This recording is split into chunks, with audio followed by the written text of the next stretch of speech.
بسم اللہ الرحمن الرحیم الحمد للہ رب العالمین والصلاة والسلام علی اشرف الانبیاء حبیب قلوبنا و طبیب نفوسنا ابی القاسم محمد اللہم صلی علی محمد و آل محمد وعلی آلہ الطیبین الطاہرین المعصومین المنتخبین المنتجبین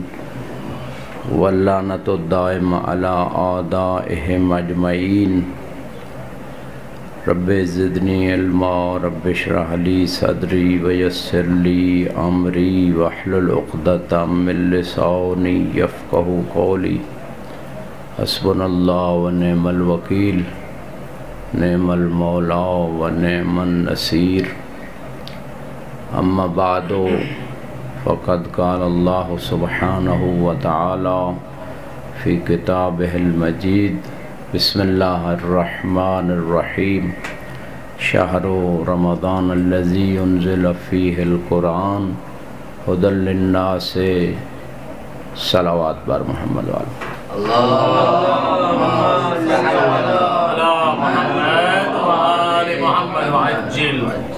ایک مشہور و معروف خطبہ جسے خطبہ شعبانیہ کے نام سے یاد کیا جاتا ہے، اور اس خطبے کو شیخ بہائی رضوان اللہ علیہ نے اپنی کتاب اربعین میں لکھا۔ شیخ صدوق علیہ رحمہ نے بھی اس خطبہ کو بیان کیا ہے، اور شیخ کلینی نے بھی اس خطبے کی سند شیخ صدوق کے ہاں بھی صحیح ہے، سند کے اعتبار سے بھی صحیح اور متن کے اعتبار سے بھی بہت عالی مطالب پہ مبنی یہ خطبہ ہے۔ یقیناً آپ اہل علم و فاضل ہیں، آپ کی نگاہ میں یہ خطبہ موجود ہے، لیکن من باب تذکر چونکہ اس خطبے میں ماہ رمضان کا پیکج دیا گیا ہے کہ ماہ رمضان کو کیسے گزارنا ہے، کون سے ایسے اعمال ہیں جن پہ خصوصی توجہ کی ضرورت ہے۔ رسول خدا فرماتے ہیں یا ایھا الناس قد اقبل الیکم شہر اللہ بالرحمت والمغفرت والبرکہ، کہ اے لوگو اللہ کا مہینہ آپ کی طرف آ چکا ہے برکت و مغفرت و رحمت لے کے۔ اب یہاں پہ ایک توجہ طلب بات ہے جو ایز طالب علم سوچنے کی ضرورت ہے اس نقطے پہ کہ رسول خدا نے اس خطبے میں یا ایھا الذین آمنوا نہیں کہا، یا ایھا الذین اسلموا بھی نہیں کہا، بل کہا یا ایھا الناس، اے سارے لوگوں، یعنی اللہ نے یہ ساری برکتیں، رحمتیں، مغفرتیں سب لوگوں کے لیے قرار دی ہیں، لیکن اب جس کا قسمت ہوگی جو چاہے گا اسے مل جائیں گی۔ اسی بات کی تائید میں قرآن کی وہ آیت جو میں نے سرنامہ کلام قرار دی، اسی بات کی تائید میں آیت بھی یہی بات کہہ رہی ہے، ھدی للناس شہر رمضان الذی انزل فیہ القرآن ھدی للناس، لوگوں کے لیے، تمام لوگوں کے لیے قرآن ہدایت ہے۔ اور سورہ بقرہ میں اللہ نے کہا ذالک الکتاب لا ریب فیہ ھدی للمتقین، یعنی سورہ بقرہ میں متقین کے لیے ہدایت، دوسرے مقام پہ تمام لوگوں کے لیے یہ قرآن ہدایت۔ تو اب جمع بندی کیسے کریں؟ جمع بندی یوں ہوگی کہ اللہ نے جیسے سورج کو تمام انسانوں کے لیے، تمام چرند پرند، تمام مخلوقات کے لیے رحمت قرار دیا، بارش کو بھی اسی طرح قرار دیا، قرآن کو بھی تمام لوگوں کے لیے ہدایت قرار دیا، لیکن اس سے ہدایت وہی لے گا جو متقی ہوگا۔ یعنی جس کے دل میں تقوی ہے، وہ خوف خدا رکھتا ہے، غلط چیزوں سے بچنا چاہتا ہے، اسے یہ قرآن ہدایت دے گا، اسے مزید تقوی کے اعلیٰ مراتب پہ لے کے جائے گا۔ اسی طرح رسول خدا بھی اس پہلے جملے میں یہ ارشاد فرما رہے ہیں کہ اے لوگو، تمام لوگوں کے لیے اللہ نے یہ مہینہ، جیسے قرآن تمام لوگوں کے لیے ہدایت،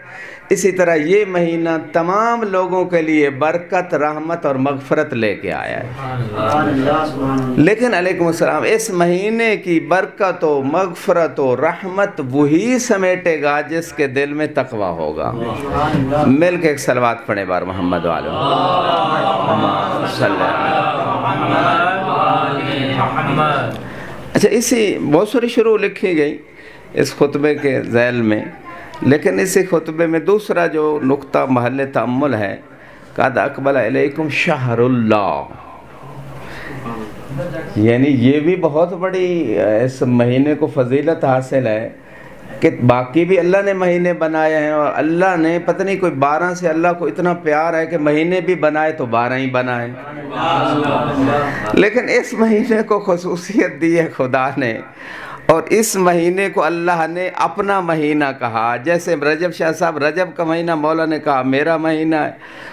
اور شعبان کا مہینہ رسول اللہ کا مہینہ ہے، اور رمضان کا مہینہ اللہ کا مہینہ ہے۔ تو اس مہینے کو یہ بڑی خصوصیت حاصل ہے کہ یہ اللہ کا مہینہ ہے، اور جیسے کہ اسی خطبے میں آگے آئے گا، میں تو مضمون خطبہ بیان کر رہا ہوں کہ اس مہینے میں دعیتم فیہ الی ضیافت اللہ، یعنی کیسا ربط ہے، جملہ یہ آگے ہے لیکن میں ربط پیدا کرنے کی کوشش کر رہا ہوں کہ جب اللہ کا مہینہ ہے تو کچھ تو ربط ہے نا خدا سے۔ تو معصوم رسول خدا فرماتے ہیں کہ اس مہینے میں آپ لوگوں کو، چونکہ شہر اللہ ہے، اللہ کا مہینہ ہے، ٹھیک ہے، ہر مہینے میں بھی خدا ہی رزق دیتا ہے۔ 12ویں پارے میں پہلی آیت ہے بسم اللہ کے بعد وَمَا مِن دَابَّةٍ فِي الْأَرْضِ إِلَّا عَلَى اللَّهِ رِزْقُهَا، کہ تمام کائنات کا رزق اللہ پہ ہے۔ جو یہ تشیع پہ، امامیہ پہ، اثنا عشریہ پہ یہ اعتراض کرتے ہیں کہ نعوذ باللہ یہ لوگ شاید اللہ کے علاوہ کسی کو رازق مانتے ہیں، ہم تو 12 کے ماننے والے ہیں، اور اللہ نے 12ویں پارے میں پہلی آیت ہی یہی رکھی ہے کہ رزق اللہ کے اوپر ہے۔ یہ بات اور ہے کہ اللہ نے اپنے حبیب کے صدقے میں وما ینطق عن الہوا کے مصداق نبی کی زبان مبارک سے یہ کہلوا دیا یا علی انت قسیم الجنہ والنار، اے علی جنت اور جہنم کے تقسیم کرنے والے آپ ہو۔ رازق اللہ ہے، تقسیم علی کے حکم سے ہو جائے تو اس میں کوئی مذائقہ نہیں ہے۔ صلوات پڑھے بار محمد و آل محمد صلی اللہ محمد۔ تو پہلے جملے میں دوسرا نقطہ جو میں عرض کر رہا تھا، شہر اللہ، اللہ کا مہینہ، اور اس میں خصوصی احترام دیا اللہ نے اپنے بندوں کو، مومنوں کو، روزے داروں کو۔ دعیتم فیہ الی ضیافت اللہ، آج سید پرویز شاہ صاحب رضوی صاحب نے آپ کو دعوت دی، اپنی ضیافت میں بلایا، یہ بھی آپ کی ریسپیکٹ ہے، آپ کا احترام ہے، آپ کو خصوصیت دی ہے۔ ایک طرف ایک مثلا نجف کے مولانا صاحب آپ کو ریسپیکٹ دیں، احترام دیں، ضیافت پہ بلائیں، یا آپ کے اندر دل میں احترام رہے گا کہ اس بندے نے ہمیں احترام دیا ہے، تو کیا کہنے اس احترام اور ریسپیکٹ کے جو خود اللہ اپنے بندوں کو دے رہا ہے، کہ اپنی ضیافت کی طرف جب بلا رہا ہے، ٹھیک ہے، یہ ضیافت جو ہمیں دی جاتی ہے یہ تو کھانے کی ضیافت ہے، کھانے پینے کی ضیافت ہوتی ہے زیادہ سے زیادہ، یہ بھی احترام ہے، لیکن خدا کی جو ضیافت ہے وہ فقط کھانے پینے کی نہیں ہے، وہ معنوی ضیافت بھی ہے اس میں،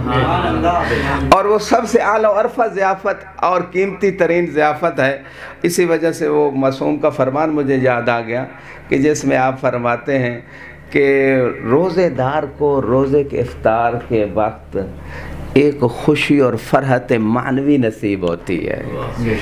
اور یہ جو فرحت معنوی اور اس کے روح کو سکون ملتا ہے جب افطاری کا ٹائم ہوتا ہے، یہ خدا کی وہ ضیافت ہے جو عام لوگوں کو نصیب نہیں ہے، یہ روزے داروں کو نصیب ہے۔ جیسے میر باقر داماد کا یہ جملہ مشہور ہے کہ انہوں نے کہا این الملوک و ابناء الملوک من حوضہ اللذہ الروحانیہ، کہ جب وہ علمی مسائل کو حل کرتے تو روحانی لذت محسوس ہوتی، تو کہتے بادشاہوں اور ان کے بیٹوں کو یہ روحانی لذت نہیں مل سکی۔ مل کے ایک درود پڑھیں بار محمد و آل محمد۔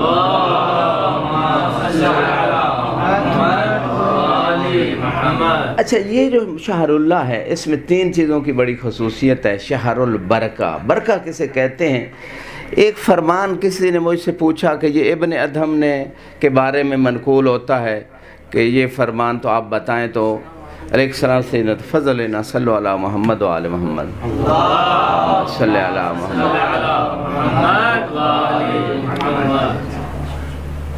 تو اس فرمان کو ابن ادھم کی طرح منسوب کر دیا گیا۔ تو میں نے جب ریسرچ کی تو روحانی سکون آ گیا مولانا روحی صاحب، اور وہ فرمان تھا چوتھے امام کا۔ تو میرے دل میں فوراً اہل بیت کی مظلومیت کا تصور آیا کہ اتنے مظلوم ہیں کہ ان کے تمام کمالات کو بھی چرا لیا، ان کے اقوال کو بھی چرا لیا، ان کے القاب کو بھی چرا لیا۔ مولا علی فرماتے ہیں انا واللہ صدیق الاکبر، کہ صدیق اکبر میں ہوں۔ رسول خدا فرماتے ہیں یا علی انت صدیق الاکبر بل فاروق الاعظم، کہ صدیق اکبر بھی آپ ہیں، فاروق اعظم بھی آپ ہیں۔ تو اب کہاں کہاں ہم کس کس بات پہ بات کریں؟ تو شہر و برکت کے بارے میں، جو یہ مہینہ برکت کا مہینہ، تو ایک سوال شاہ صاحب آیا کہ بھئی یہ کس کا فرمان ہے؟ ابن ادھم کی۔ تو میں نے ریسرچ کیا الحمدللہ، تو چوتھے امام کا وہ فرمان، وہ واقعہ ملا۔ جب پوچھا گیا امام سے کہ یہ برکت کو کیسے ہم سمجھیں، پتہ چلے کہ یہ برکت ہے یا بے برکتی، تو فرمایا یہ کتوں کے، جو آپ جانتے ہو کتنے بچے پیدا ہوتے ہیں، ایک ایک کتیا کے کتنے کتنے بچے، اور ذبح بھی نہیں ہوتے، پھر بھی آپ کو کتوں کے کوئی ریوڑ نہیں ملتے، لیکن یہ بکریاں بھیڑ ان کو ذبح بھی کیا جاتا ہے، پھر بھی آپ کو ریوڑ نظر آتے ہیں، یہ برکت ہے۔ اب امام کے فرمان کی روشنی میں میں اگلا جملہ عرض کر رہا ہوں، وہ یہ ہے کہ یزید نے اتنا بڑا لشکر جمع کر کے یہ سمجھا کہ اہل بیت کے ہر فرد کو میں ختم کر کے آل رسول کو اور رسول کی نسل کو میں ختم کر دوں گا، اور وہ جو تانے دیتا تھا رسول کو مکے کے اندر، اور کہتا تھا کہ یہ تو رسول بے نسل ہے نعوذ باللہ، اور یہ ابتر ہیں، نسل ختم ہو جائے گی، نبوت کا سلسلہ ختم ہو جائے گا، خدا نے برکت کا عملی مفہوم سمجھانے کے لیے دنیا کو یہ سمجھا دیا کہ ہزاروں یزیدیوں 61 ہجری میں اکٹھے ہونے والوں، آج دنیا میں یزید کی نسل سے کوئی ایک بھی نہیں ملتا، اور آل رسول سے کونے کونے میں ملتے نظر آتے ہیں۔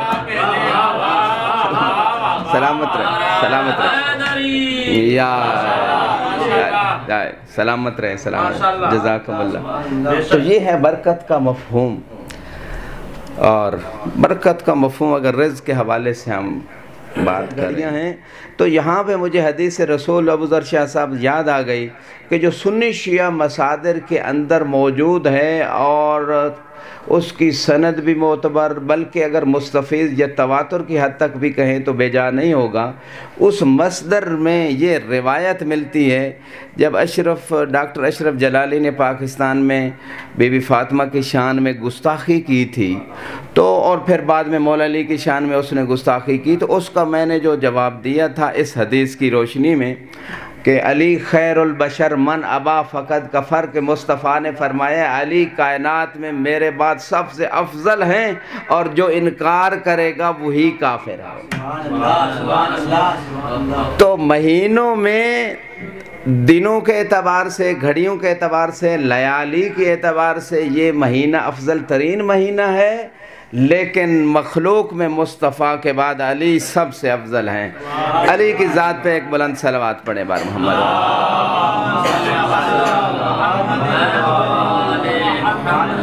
وَلَيَالِهِ افضل لیالی، اور اسی مہینے میں ایک رات ہے جو اسی خطبے میں بھی بات موجود ہے، خیر من الف شہر، کہ اس مہینے میں جو ایک رات آئی ہے وہ 1000 مہینے سے بہتر ہے۔ اور آپ کے علم ہے یقیناً وہ بات کہ یہ اللہ کے رسول کو اللہ نے یہ جو تسلی دی کہ ایک رات ہم نے آپ کو دے دی، 1000 مہینے سے افضل ہے، شب قدر کی رات، ظاہر قرآن بھی حجت، وہ بھی ٹھیک ہے، لیکن اس کا ایک باطن قرآن ہے جو روایات کے اندر موجود ہے، اور وہ یہ ہے، مولانا صاحب غور کیجئے گا، انشاءاللہ روحانی لطف آئے گا، روحانیت کی معراج ہوگی، اور اگر دل کو ایمان کو یہ بات پسند ہے تو پھر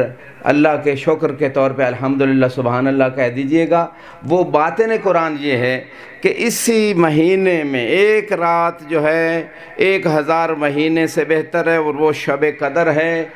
اور شب قدر کی اہمیت و فضیلت کیا ہے؟ باطن قرآن یہ ہے کہ جب رسول خدا نے خواب دیکھا، قرآن میں وہ سارا واقعہ موجود ہے، اور رسول کا خواب وحی پروردگار ہوتا ہے، لہٰذا جب دیکھا کہ ان کے ممبر پہ بندر ناچ رہے ہیں، تو اللہ کے سنی تفاسیر میں بھی یہ بات موجود ہے، تو گویا اللہ کے رسول کو اللہ نے بتا دیا، اے میرے حبیب تجھے گھبرانے کی ضرورت نہیں ہے، اگر تیرے ممبر پہ کوئی آ بھی گیا ہے وہ انسان نہیں، وہ بندر ہے۔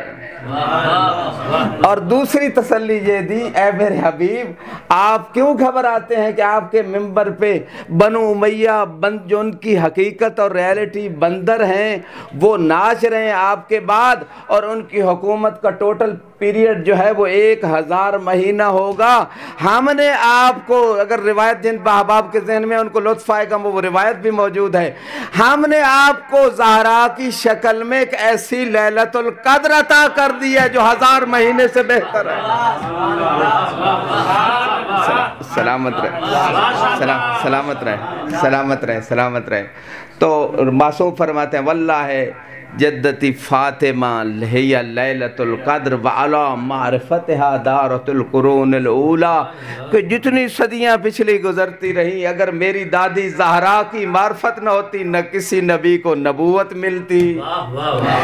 نہ کسی کی کوئی خیرات ملتی۔ مل کے ایک درود پڑھیں بار محمد وآل محمد صلی اللہ محمد۔ سلامت رہیں، سلامت رہیں۔ بس چند منٹ باقی ہیں افطار میں، تقریباً 10 منٹ، زیادہ دیر زحمت نہیں دوں گا۔ تو یہ لیلۃ القدر جو ہے خیر من الف شہر، اور یہاں پہ ایک اور روایت یاد آتی ہے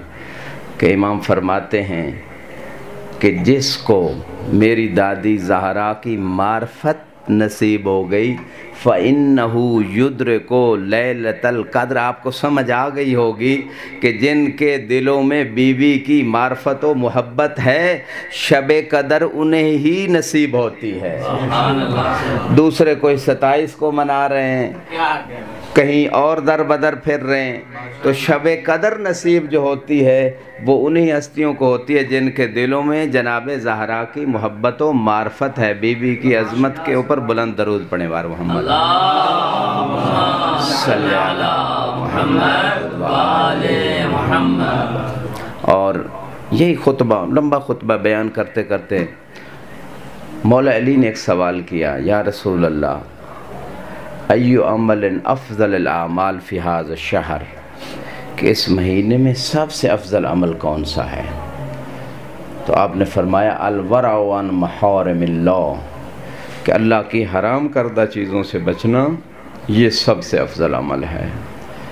اور جب یہ فرما لیا رسول خدا نے تو اس کے بعد ثم بقا بقاء شدیدا، یہ تھوڑی دیر کے لیے لائٹس آف کر دیں کیونکہ اصال ثواب کی مجلس ہے، تھوڑا سا مسائل عرض کر دوں کہ اس کے بعد رسول خدا اس جملے کو فرمانے کے بعد اسی جملے میں ایک جملہ یہ ملتا ہے کہ رسول خدا بلند آواز سے رونے لگے، اور صحابہ کا مجمع تھا، گویا بتا رہے تھے کہ میری اہل بیت کے مصائب پہ رونا بدعت نہیں سنت ہے۔ جب بلند آواز سے رونے لگے تو مولا علی کو پتہ تو تھا علم امامت کے تحت، لیکن لوگوں کو سمجھانے کے لیے کہ رسول کی زبان سے سن لے، پوچھا ما یبکی کا یا رسول اللہ، اللہ کے رسول آپ اتنا کیوں گریہ فرما رہے ہیں؟ فرمایا لما یستحل بک فی ھذا الشہر، میں اس بات پہ گریہ کر رہا ہوں جو اسی مہینے میں آپ کے اوپر مصیبت آنے والی ہے، میں اس مصیبت کو یاد کر کے گریہ کر رہا ہوں۔ تو اس کے بعد فرمایا لما بعث الیک اشقی الاولین والآخرین، میں اس بات پہ گریہ کر رہا ہوں جب آپ کی طرف سب سے بدبخت انسان کو بھیجا جائے گا، شقیق عاقر و ناقت صالح، ناقہ صالح کی کونچیں کاٹنے والے کا جو بھائی ہوگا اس کی ایمانی اعتبار سے وہ آپ کی طرف بھیجا جائے گا، وَيَضْرِبُ عَلَىٰ رَأْسِكَ وَيُخَذِّبُ بِهِ لِحْيَتَكَ، اور ایک تلوار آپ کے سر پہ مارے گا جس کی وجہ سے آپ کی داڑھی کو خضاب ہو جائے گا۔ اجرکم علی اللہ، اجرکم علی اللہ۔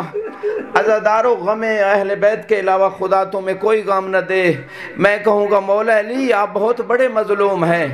آپ کے سر پہ ضرب لگی، آپ کی داڑھی آپ کے خون سے رنگین ہو گئی، لیکن ایک مظلوم کربلا ہے کہ جب کربلا میں چاروں طرف سے دشمنوں نے گھیرا ہوا تھا، کوئی پتھر مارتا تھا، کوئی تیر اجرکم علی اللہ، کوئی تلوار مارتا تھا، کوئی نیزے مارتا تھا، مولا جب آپ کو ضرب لگی حسن حسین آپ کو اٹھا کے گھر لے گئے، حسن نے اپنی گود میں آپ کا سر رکھا، لیکن جب حسین زین سے زمین کربلا پہ آیا نہ کوئی حسین کے لاشے پہ آنے والا تھا، نہ سر اجرکم علی اللہ، نہ سر کو اٹھانے والا تھا۔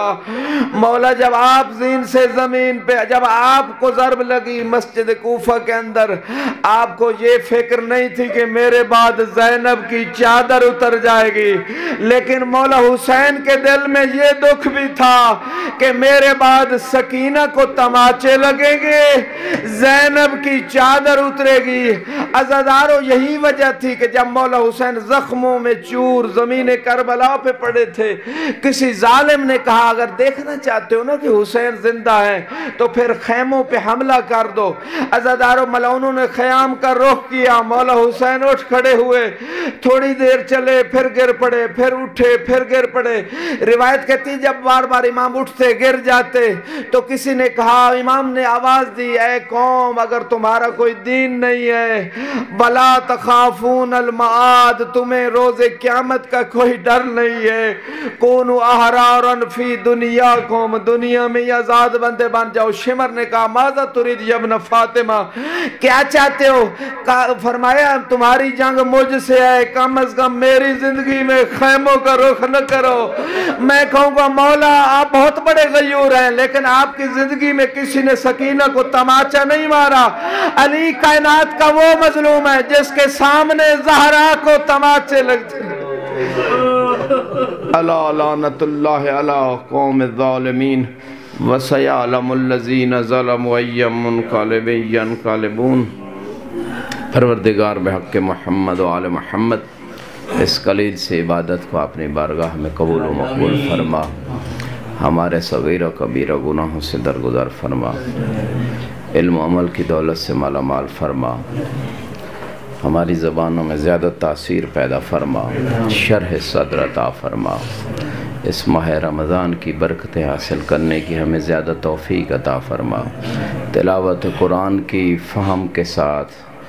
زیادہ زیادہ توفیق عطا فرما۔ پروردگار بحق محمد و آل محمد ہمارے امام کے ظہور میں تعجیل فرما،